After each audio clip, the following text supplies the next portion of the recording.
Hello, my name is Niall McKay and welcome to Living with PSC, a podcast about the rare disease of primary sclerosing cholangitis. Now, PSC causes the bile ducts inside and outside the liver to become scarred, narrowed and eventually blocked, and leads to liver cirrhosis. In this podcast, we aim to dispel some of the myths about the disease. We talk to the experts, the research scientists, the doctors and the patients.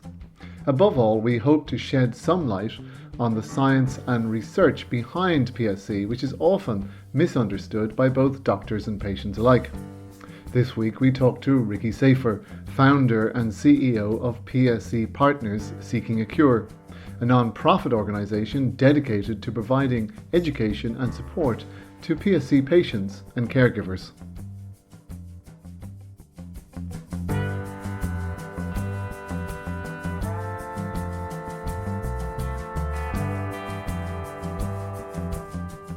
Ricky, can you tell us just a little bit about the disease? What is PSC?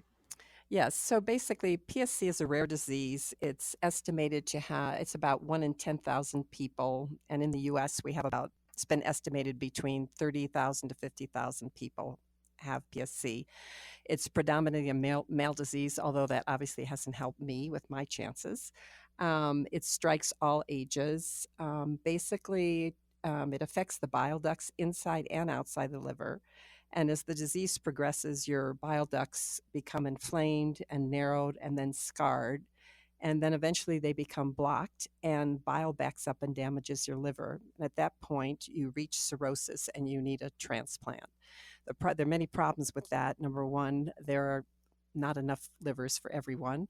Another problem, if you're lucky enough to get a transplant, there's the risk of recurrent PSC. And right now, I think they estimate about maybe 15 to 20% of the people who've had transplants have recurrent PSC and often need another transplant.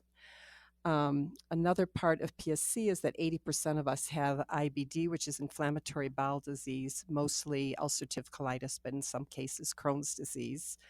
I think another thing that makes it very difficult for patients and for researchers is that the course of PSC seems to differ for all patients.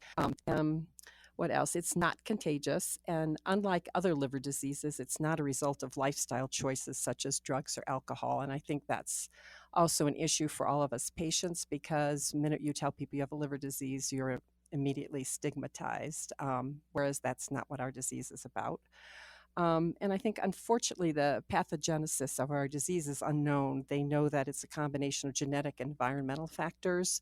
The researchers are working on both sides of this, but they still do not know what's causing it. And I think as a patient, to me, the most difficult thing is the unpredictability of our lives once we've received this diagnosis. So you can be perfectly fine today and tomorrow be in the hospital. And also not knowing how quickly or slowly your disease is going to progress. And can you tell us a little bit about, your own journey with it, you when you discovered it and how you discovered it? Okay. So until my diagnosis, I led the life of a health nut. I was always telling my kids and grandkids to eat healthily and exercise. And then suddenly, 14 years ago, I ended up in the emergency room with what I found out later was a cholangitis attack.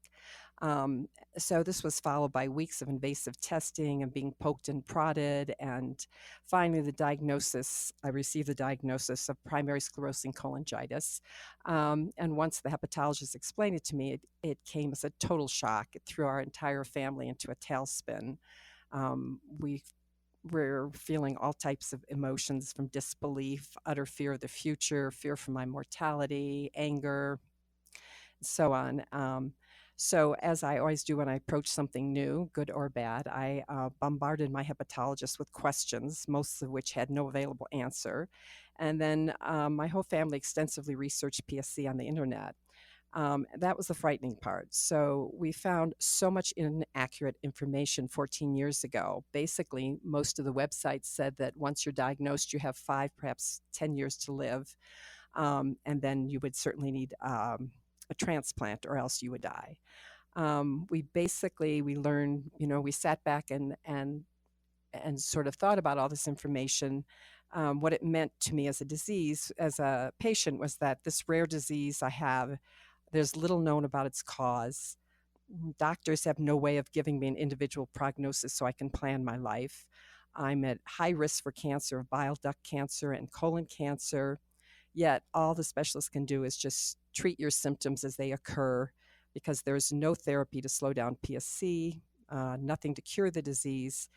And when I kept asking how I could be proactive, I was told the hepatologist would just watch me and monitor me. So I felt very isolated, wanted to meet other PSC patients, wanted to find accurate medical information. So my family and I didn't want to sit back and wait. And after much thought and many brainstorming meetings with heads of other local patient advocacy organizations here in Denver, we made the decision to start PSC, Partners Seeking a Cure. And one huge advantage we had was that my daughter's an attorney, so she did all the lengthy legal work for us pro bono to help us set up this 501c3 nonprofit organization. And as I understand it, it's a little bit like if when you repair a puncture in your tire, and and you get a thin part in the tire, and then it balloons after that. So there's like a little thin part in the tire, and then a big balloon, and that can go on like a string of beads. That's actually what happens in the bile ducts in the liver. Is that Yes, correct?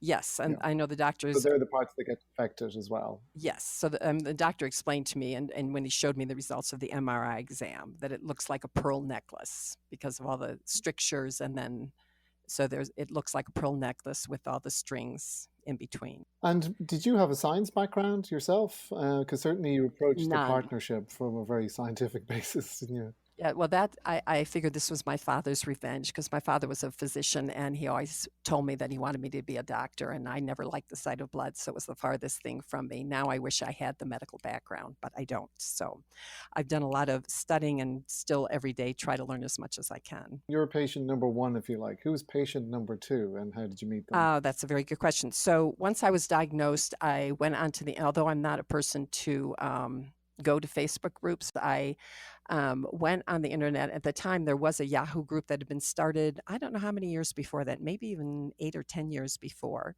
And that is where I found other PSC patients. And a couple of them helped me as I decided to start the foundation. I bounced some ideas off of them, and they help with ideas on how to do this. And that's actually through that Yahoo group.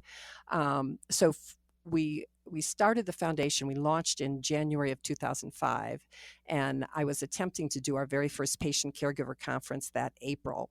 And the way I let people know about it was through this Yahoo group. I sent out a message just saying that we were planning this conference, and it was for patients and caregivers. And I actually, when I made arrangements at a hotel for a meeting room, I told the hotel, well, maybe we'll have 20 people. And by the time the 4 months were over, we ended up with 80 people at the first conference that came from all over the country. So I was thrilled. And it was also a clear sign to me that there was a need for this group.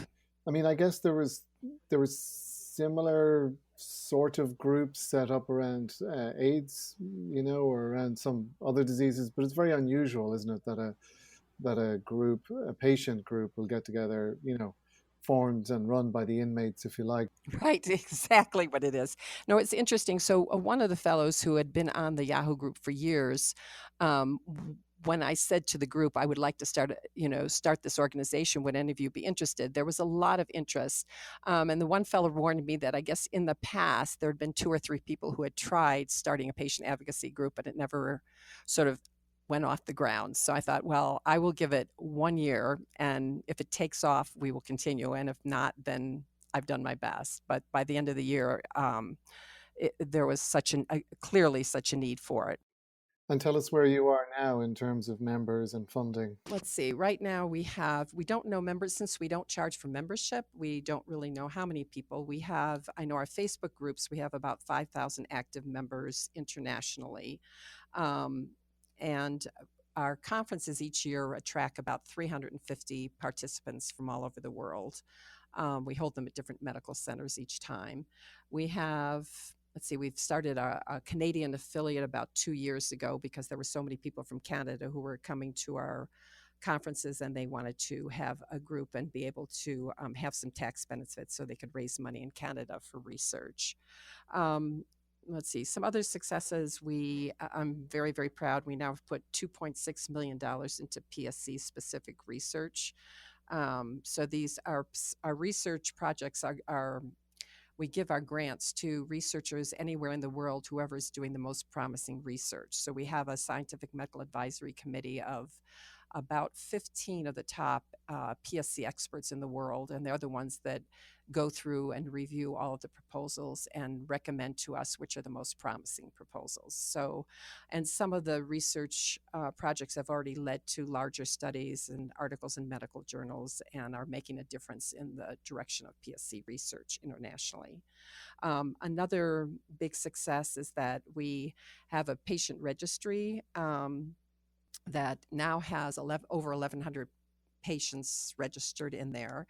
That makes a huge difference because before we had the registry, when I spoke to researchers about why there aren't more clinical trials, everybody gave me the same story, that because we're such a rare disease, no one wants to study us. One of the big reasons is it's impossible to recruit patients. So if you go to one medical center, maybe you can get a few patients, but nobody has the time to go to all the different centers. So this way, with our registry, we can help both pharmaceuticals and medical researchers provide the patients for their clinical trials. So you'll often deliver them for them, won't you? You'll go and get a certain number of patients, to right, that they can reach right. out to. Everything is done. Yeah. Everything is done confidentially, but when we receive the information about the exclusion inclusion data for a clinical trial, we then run that through our registry. Anyone who fits those criteria, we then send them a message and say, here's a trial. If you're interested, you contact the trial manager. So we never give out names, though, Yeah, but no, we it's have great. helped recruit for a lot of trials. And can you talk about some of some of the wins in your area in terms of the research that you have encouraged and the progress that's been made? So basically, when we started out, so the Scientific Medical Advisory Committee has been a huge help for us ever since the beginning, and they're all volunteers, just like our board of directors and like myself. We couldn't do any of this without all of them. So they are the ones that give us really the direction of what type of research to do. And so we, rather than limiting the type of research, we're open to everything from basic research to translational research, everything from studying the microbiome to studying the genetics of PSC. And we have a list on our website of all the different, I think 40 some seed grants we've given out, and they're for all types of different topics. They've also studied cholangiocarcinoma. They're trying to find the link between IBD and PSC, quite a variety of Do you things. want to talk about some of the highlights of your conferences? We have people who, when they reach the registration desk, burst into tears and then just say, I don't know why I'm here. I dragged myself here. I think it's going to be the most depressing weekend I've ever had. And by the time the weekend's over, literally everyone says this was such an amazing experience. On our evaluations each year, we always have a great number of people saying this is literally life-changing for me. So I think it's the combination of all the wonderful presentations, the medical presentations you talked about, combined with the time where we put people in peer groups, where you bond with other people who are in your situation and share experiences and suggestions and share questions and fears. We laugh and we cry, and by the end, we're all part of a very strong family. We know that for the rest of the year until we come to the conference the next year, we know people we can call or write when we're having problems or just feeling down or whatever. And I just, the one of the things this has been most amazing for me in this whole experience is the quality of the community that has come together to help us. So I just feel like of all the groups I've worked with in my life, this is the most dedicated, compassionate, freely volunteering type of a group. We had one fellow who came several years ago, and I still remember he described us as a tiny, mighty army. That's how I like to think of us. So one of the main things about this or any illness, it's very easy to be rolled over by the medical community when you come in contact with them at first, and these doctors know everything, and of course they're all called doctor and they're separate from you, and they say these things like they know what they're talking about, and then you realize actually no, nobody knows anything about or almost nothing about this disease. But you have to learn how to advocate for yourself, don't you, to become, to Right. And I survive. think that's one of one of our other goals is to teach patients how, how to advocate for yourself and how to navigate the whole medical system. I mean, most of us are thrown into this not knowing anything about, there are a lot of things about this disease that they don't know. We have so many unmet needs, but I've also been very impressed by the clinicians and researchers who are now working with us and how compassionate they are and how much of their time they're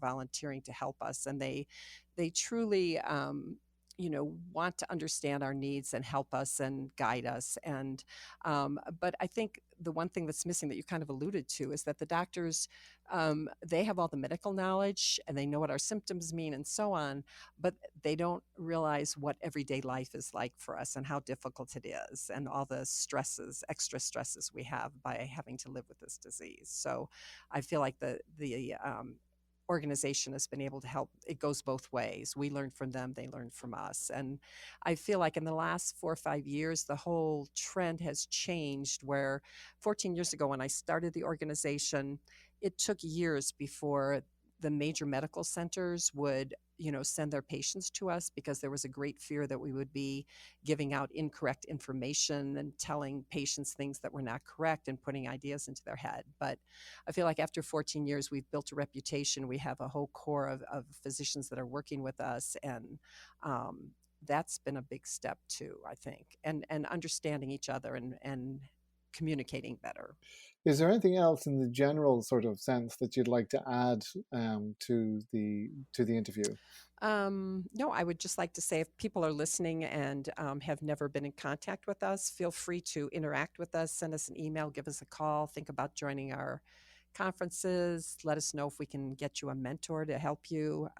We have a lot of offerings and most of them are done complimentary, all of them actually, except for our conference. So if we can help, please get in touch with us. Well, I'm afraid that's all the time we have for this week. For more information about PSC and for a list of people and topics we'll be covering in the near future, please go to www.pscpartners.org. That's www.pscpartners.org. PSC Partners is a non-profit organisation dedicated to providing education and support to primary sclerosing cholangitis patients. There is information and resources on the website. There is a conference once a year. There is a private Facebook group that you can also join. Also, please join our patient registry. This is an anonymous database that provides research support to the medical community who are researching this disease. Thank you very much for listening.